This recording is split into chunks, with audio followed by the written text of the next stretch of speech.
السلام علیکم ورحمۃ اللہ وبرکاتہ۔ الحمد للہ رب العالمین والعاقبۃ للمتقین ولا عدوان الا علی الظالمین والصلاة والسلام علی سید الانبیاء وافضل المرسلین نبینا محمد وعلی آلہ واصحابہ اجمعین، اما بعد۔ اعوذ باللہ من الشیطان الرجیم، بسم اللہ الرحمن الرحیم۔ انا انزلناہ فی لیلۃ القدر وما ادراک ما لیلۃ القدر لیلۃ القدر خیر من الف شہر۔ محترم ناظرین کرام، اللہ سبحانہ و تعالیٰ کے بے پایہ فضل و کرم سے ہم نے رمضان کے فضائل و مسائل سے متعلق ایک کورس کو شروع کیا،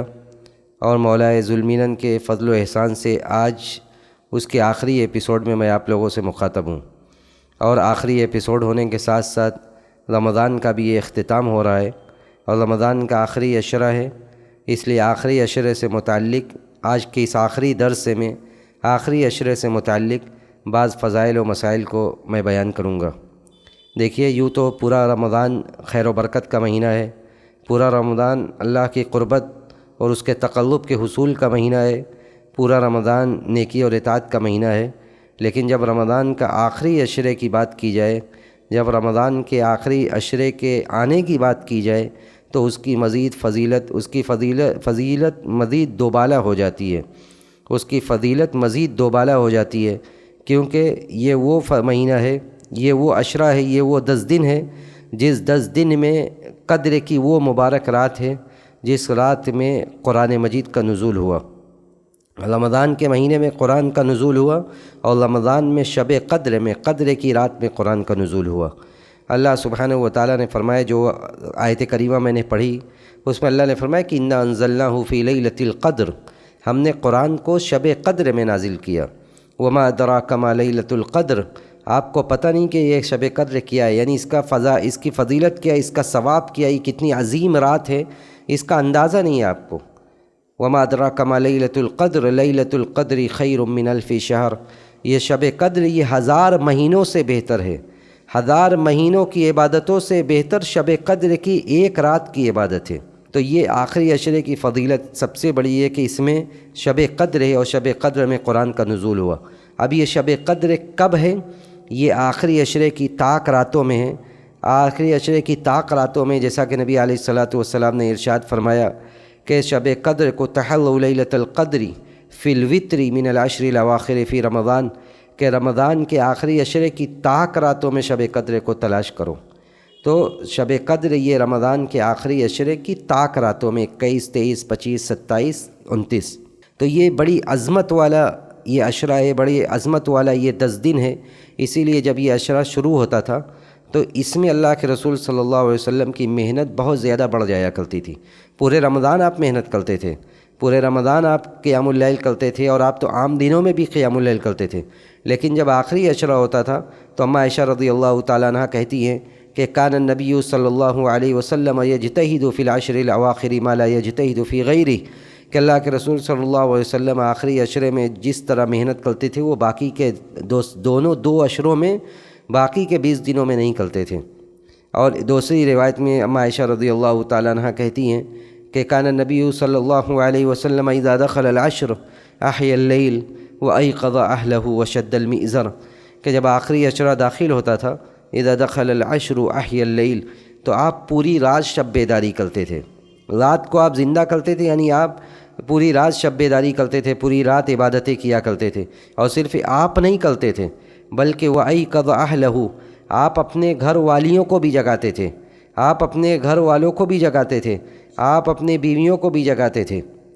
وشد المئزر، اور جب آخری عشرہ ہوتا تھا تو آپ کمر کس لیتے تھے۔ اس سے مراد یہ ہے کہ آپ یا تو محنت بہت زیادہ عبادت میں کرتے تھے، یا اس سے مراد یہ کہ آپ مکمل طور سے اپنے بیویوں سے علیحدگی اختیار کرتے تھے، آپ فزیکل ریلیشن ان دنوں میں نہیں بناتے تھے۔ تو یہ علامت اس بات کی ہوتی تھی کہ اب آپ لگ کر محنت سے آپ اس مہینے ان 10 دنوں میں عبادت کریں گے، اور اسی لیے اس کی سب سے بہترین اور خوبصورت طریقہ یہ تھا کہ اللہ کے رسول صلی اللہ علیہ وسلم اعتکاف کر لیا کرتے تھے۔ اعتکاف یہ اللہ کے رسول صلی اللہ علیہ وسلم کی سنت ہے۔ اعتکاف کا مطلب یہ ہے کہ آدمی مسجد کے ایک کونے میں گوشہ نشین ہو جائے، مسجد کے ایک کونے میں بیٹھ جائے اور دن و رات اس کا کام صرف اور صرف عبادت کرنا ہو۔ اور یہ مسجد کے اس کونے میں داخل وہ کب ہوگا، کب مسجد میں اعتکاف کرنے کے لیے جائے گا؟ وہ 20 تاریخ کو یعنی 20 روزہ کو سورج ڈوبنے سے پہلے وہ مسجد میں چلا جائے گا، یعنی وہ مسجد میں جا کر افطار کرے گا اور اس کے بعد مسجد ہی میں رہے گا، اور 21 تاریخ کی صبح وہ جگہ، وہ خاص جگہ جہاں پر اسے اعتکاف کرنا ہے یا وہ پردہ جہاں پر لگایا گیا ہے وہ اس پردے کے اندر چلا جائے گا، اور وہ 10 دنوں تک، جب تک کہ عید کا چاند نہ ہو جائے، وہ اسی کے اندر رہے گا۔ یہ اللہ کے رسول صلی اللہ علیہ وسلم کی سنت تھی، جس کو آپ کے بعد آپ کی بیویوں نے بھی زندہ رکھا۔ اللہ کے رسول پورے زندگی اعتکاف کرتے رہے، اور آپ کے بعد آپ کی ازواج مطہرات نے بھی اعتکاف کیا۔ تو عورتیں بھی اعتکاف کر سکتی ہیں، لیکن شرط یہ ہے کہ مسجد میں ان کے لیے پردے کا معقول انتظام ہو۔ دیکھیے، اعتکاف کے لیے شرط ہے کہ اعتکاف مسجد میں ہوگا، وَأَنْتُمْ عَاكِفُونَ فِي الْمَسَاجِدِ، اعتکاف مسجد میں ہوگا، اعتکاف گھر میں نہیں ہو سکتا۔ اگر عورتیں اعتکاف کرنا چاہیں تو اگر ان کے لیے مامون جگہ ہے، سیف جگہ ہے، اور ان کی ساری سہولیات کا بندوبست ہے وہاں پر، تب عورتیں وہاں پر اعتکاف کر سکتی ہیں، مسجد کے اندر ہی۔ تو اعتکاف یہ نبی کی سنت تھی، جس سنت کو ہمیں زندہ رکھنا چاہیے، اور اسی لیے نبی علیہ الصلاۃ والسلام کے بعد امہات المومنین نے اور صحابہ اکرام نے بھی اس سنت پر بڑی شدت کے ساتھ عمل کیا ہے۔ تو آخری عشرے کا ایک عمل یہ اعتکاف ہے۔ اسی طرح یوں تو پورے رمضان قیام اللیل کرنا ہے، لیکن رمضان کے آخری عشرے میں قیام اللیل کی فضیلت اور زیادہ ہے۔ نبی علیہ الصلاۃ والسلام نے یہ فرمایا کہ من قام لیلۃ القدر ایمانا واحتسابا غفر لہ ما تقدم من ذنبہ، کہ جو آدمی شب قدر میں ایمان اور ثواب کے نیت سے قیام کرے، تہجد کی نماز پڑھے، تو اس کی گزشتہ ساری گناہیں، چھوٹی گناہیں خود بخود معاف ہو جاتی ہیں، اور بڑی گناہوں کے لیے توبہ کرنا پڑے گا۔ تو آخری عشرے میں ہمیں مزید محنت کرنا ہے۔ آخری عشرے میں صرف ہمیں نہیں بلکہ ہمارے گھر کے وہ احباب، ہمارے بیوی بچے اگر اب تک رات میں سوتے آ رہے ہیں تو ان کو بھی یہاں پر جگانا چاہیے، تاکہ وہ بھی عبادت کریں اور وہ بھی اس رات کے فیض سے فائدہ اٹھائیں۔ دیکھیے، آخری رات، یہ رمضان کے آخری عشرے کی یہ راتیں، یہ بڑی عظیم اور عظمت والی راتیں ہیں۔ فیہا یفرق کل امر حکیم، اس میں سب بڑے بڑے معاملات کے فیصلے کیے جاتے ہیں کہ اس سال کس کو کتنی روزی ملے گی، کون بیمار ہوگا، کون دنیا سے چل بسے گا، کس کو موت آئے گی۔ ان سارے چیزوں کا فیصلہ اللہ سبحانہ وتعالیٰ، یوں تو اللہ کے پاس لوح محفوظ میں سب لکھا ہوا ہے، لیکن اللہ سبحانہ وتعالیٰ گویا کہ فرشتوں کو یہ خبر دیتا ہے کہ اس سال اب کس کو کتنی روزی ملے گی، کس کے ساتھ کیا معاملہ ہوگا۔ تو یہ رات بڑی عظیم ہے کہ اس میں سب بڑے بڑے فیصلے ہوتے ہیں، اور یہ رات گناہوں کی معافی کی رات ہے۔ اس رات میں اللہ سبحانہ وتعالیٰ کے جو نیک بندے ہوتے ہیں وہ اللہ کے سامنے جھکتے ہیں، گڑ گڑاتے ہیں، روتے ہیں اور اللہ سے مانگتے ہیں۔ اور اسی لیے اماں عائشہ رضی اللہ تعالیٰ عنہا نے اللہ کے رسول سے پوچھا کہ اللہ کے رسول ذرا یہ بتلائیے کہ اگر مجھے شب قدر مل گئی، وہ رات مل گئی جس رات میں قدر ہے، تو میں اللہ سے کیا مانگوں؟ تو آپ نے انہیں بڑی چھوٹی سی پیاری سی دعا سکھلائی اور کہا کہ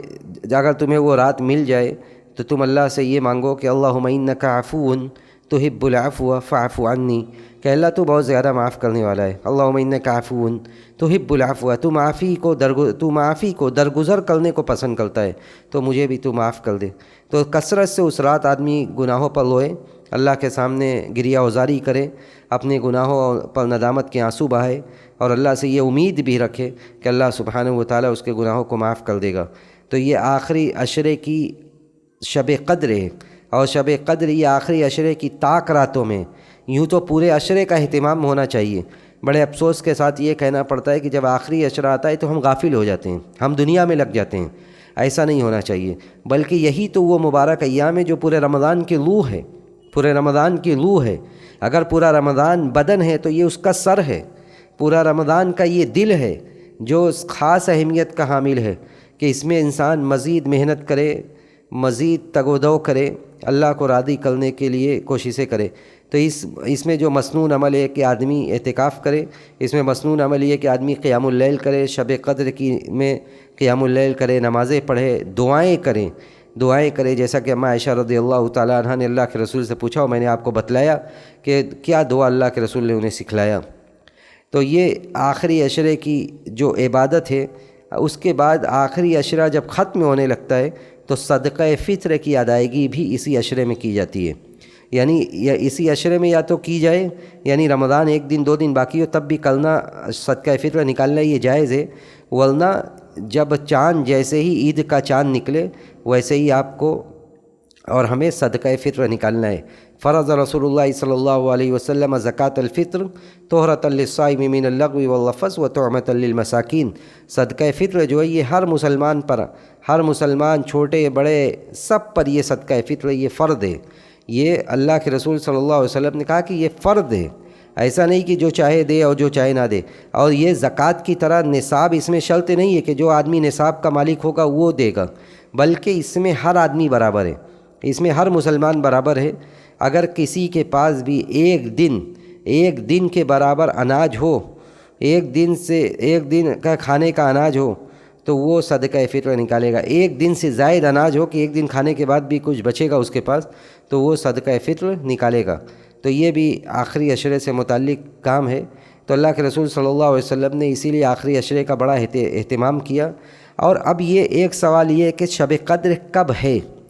شب قدر کب ہے؟ دیکھیے اس کا علم اللہ ہی کو ہے کہ شب قدر کب ہے، لیکن ہماری جو ذمہ داری یہ ہے کہ ہم آخری عشرے کا پورے اہتمام کریں، خاص طور سے آخری عشرے کی طاق راتوں کا، یعنی 21، 23، 25، 27 اور 29 کا، ان کا خاص اہتمام کریں۔ اللہ کے رسول صلی اللہ علیہ وسلم کو پہلے بالضبط بتلایا گیا تھا کہ اس رات میں شب قدر ہے اور اس ایک رات کی عبادت کریں گے تو 1000 مہینوں کی عبادت سے بہتر ہوگا، لیکن اللہ کے رسول صلی اللہ علیہ وسلم سے پھر وہ علم اٹھا لیا گیا۔ تو اسی لیے علماء کہتے ہیں ساری روایات کو جمع کرنے کے بعد کہ شب قدر یہ ہر سال بدلتی رہتی ہے، اس لیے کسی ایک رات پر بھروسہ نہیں کرنا چاہیے۔ اگر مثال کے طور پر اس سال 21 کو ہے تو اگلے سال ہو سکتا ہے 23 کو ہو، اس کے بعد 27 کو ہو، تو کسی ایک رات پر بھروسہ کر کے نہیں بیٹھنا چاہیے، بلکہ پورے سارے راتوں میں بہت ہی اہتمام